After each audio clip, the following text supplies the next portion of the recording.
With the long-running lawsuit between the SEC and Ripple XRP, there's rumored to have an SEC leak stating that XRP is not a security. If this is true, then XRP will skyrocket to $25 per token. Are you now ready to become a millionaire?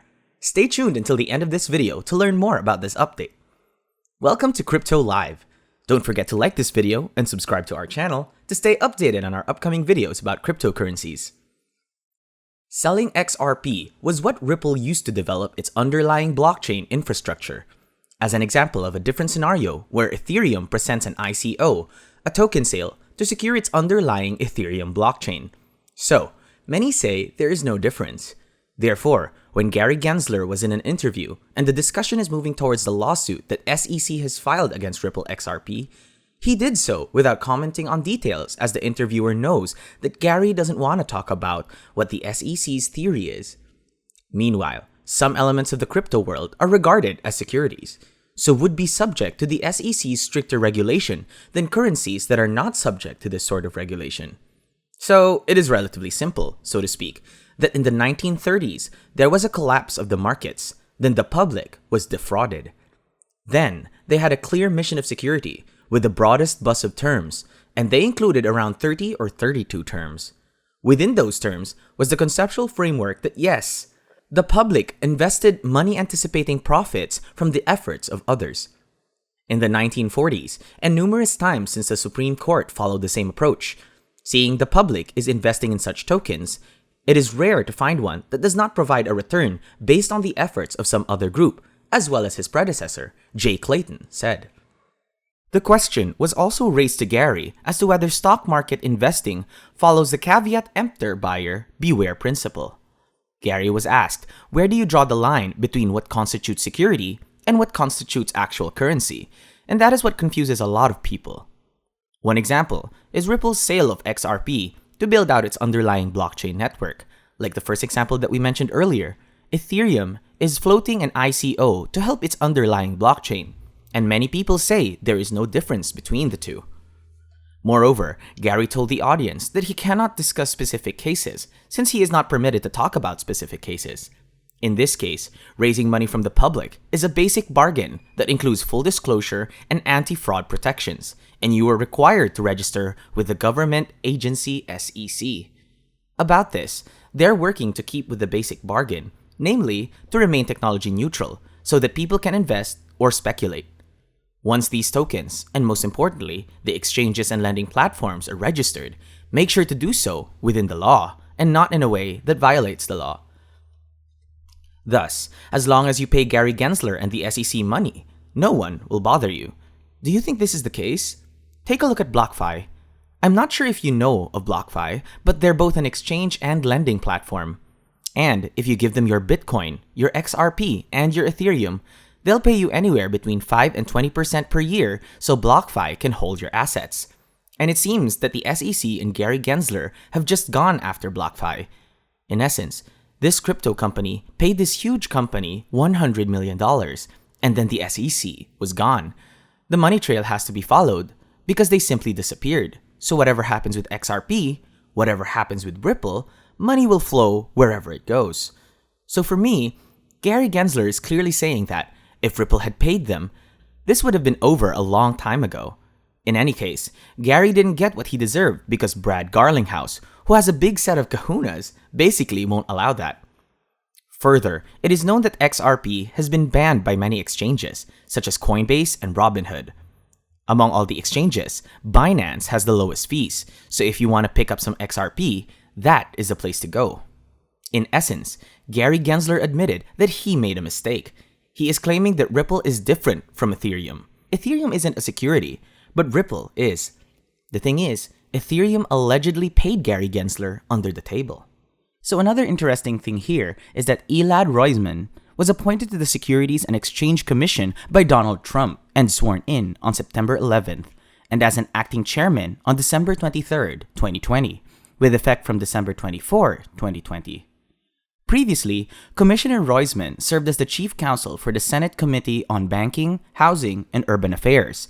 As chair of multiple committees, as well as a member of Committee on Securities Regulation, Financial Regulation, and International Financial Matters, he also served as the committee's Securities Counsel. Today, in this video, we discuss how Roisman told Brad Garlinghouse that XRP is not a security. Stay tuned until the very end to find out more. And in a tweet from Wrath of Kahneman states it was amazing in Brad Garlinghouse's deposition that SEC Commissioner Roisman said XRP is not a security. During that time, he was not the chair, but a commissioner. In addition, it is deeply concerning that he also included a screenshot of Brad Garlinghouse's conversations in which he stated, "I recall Commissioner Roisman very specifically saying, 'I'm sorry you've even had to come here.' I believe he viewed the market's confusion about the status of XRP as unhealthy." In addition, have you noticed that the United States is attacking the one crypto company that can give them the advantage they need to take back their leadership position? And Asian countries will likely overtake the United States sooner rather than later. It is because they're one of the first countries to adopt 5G, and cryptocurrencies have been widely adopted there. And with enough technological advancements, Ripple can help the United States regain power. What does the government do, on the other hand? They are only thinking about their own, so we may be wrong, but we think that it was the dumbest thing that anyone could have ever done. We believe that the United States should have backed Ripple from the outset. Imagine a world where the US dollar was the first bridge currency. CBDC, in collaboration with Ripple, that's going to make the US powerful, isn't it? And it's not far-fetched. A government-to-government partnership is all it takes. Considering the situation we are in, this compensates Ripple for all the losses they have suffered in the wake of the false case brought against them. Now can we take a look at what is currently happening in our court? Stefan Huber wrote on Twitter about how the SEC memo indicates that Clayton did not want to discuss Ripple's regulatory status regarding XRP as a security, but only its business and technology. Then, while conducting economic espionage for his Wall Street backers, Agent Clayton was apprehended, and this case will be a bloodbath for the SEC if it returns to court. Further, Clayton would not address one of the most important reasons that Ripple might evade their regulatory position.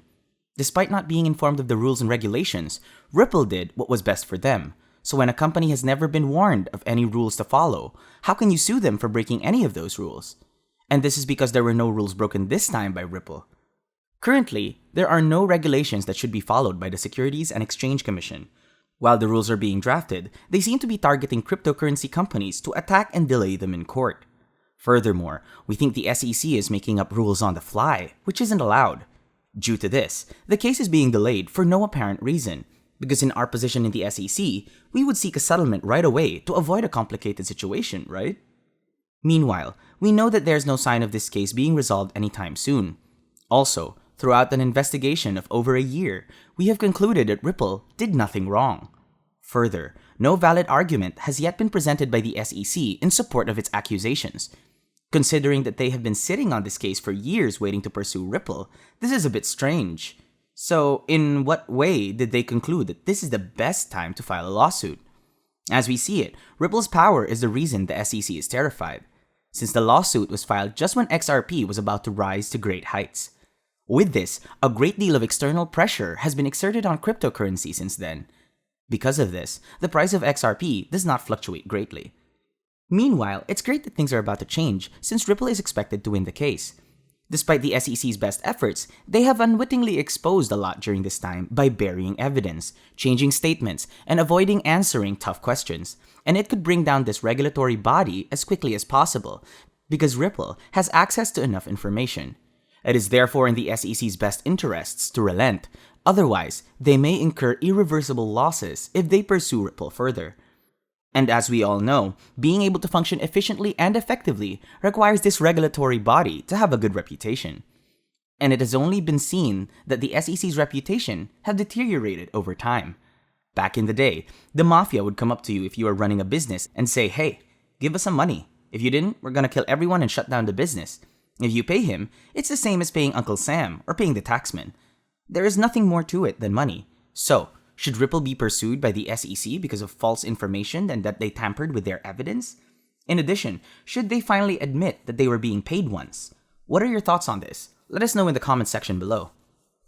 That's all for this video about crypto, and thank you for watching. If you would like to receive updates on the crypto market, make sure you click the subscribe and bell button.